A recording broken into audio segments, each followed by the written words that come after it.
দাগিদের যাবতীয় বিবরণ সহ তালিকা প্রকাশ করতে হবে এসএসসিকে। বুধবার ফের একবার স্পষ্ট করে দিল সুপ্রিম কোর্ট, ঠিক যে নির্দেশ কয়েকদিন আগেই দিয়েছিলেন কলকাতা হাইকোর্টের বিচারপতি অমৃতা সিনহা। গত 19শে নভেম্বর স্কুল সার্ভিস কমিশনের উদ্দেশ্যে বিচারপতি সিনহা বলেছিলেন, আরও বিস্তারিত তথ্য দিয়ে দাগিদের তালিকা প্রকাশ করতে হবে। একজন দাগিও যেন নতুন পরীক্ষায় বসতে না পারে, এ বিষয়ে এসএসসিকে বারবার সতর্ক করেছে সুপ্রিম কোর্ট। কিন্তু তারপরও কমিশনের ইন্টারভিউয়ের তালিকায় দাগিদের নাম থাকার অভিযোগ ওঠে, জানিয়ে মামলার জল গড়ায় কলকাতা হাইকোর্টে।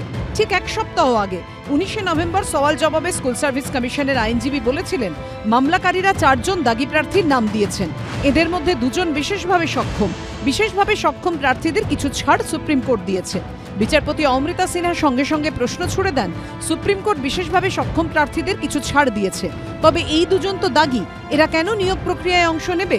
বিশেষ সুবিধে মানে তো বয়সজনিত ছাড়, এরা তো চিহ্নিত অযোগ্য। দুপক্ষের সওয়াল জবাব শুনে বিচারপতি অমৃতা সিনহা বলেছিলেন, দাগিদের তালিকায় নাম থাকলে তিনি নিয়োগে অংশ নিতে পারেন না। যদি কোনো দাগি প্রার্থী অংশ নিয়েও নেন, তাহলে তার নাম বাদ দিতে হবে, এটা সুপ্রিম কোর্টের নির্দেশ।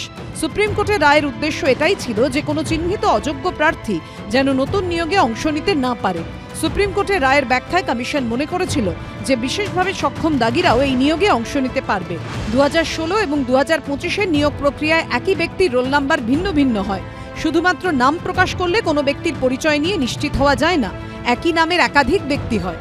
সহজেই যাতে দাগিদের শনাক্ত করা যায়, সেই উদ্দেশ্যেই সুপ্রিম কোর্ট নাম প্রকাশ করতে বলেছিল। আরও বিস্তারিত তথ্য দিয়ে দাগিদের তালিকা প্রকাশ করতে হবে। বুধবার সুপ্রিম কোর্টও জানিয়ে দিল, দাগিদের যাবতীয় বিবরণ সহ তালিকা প্রকাশ করতে হবে এসএসসিকে।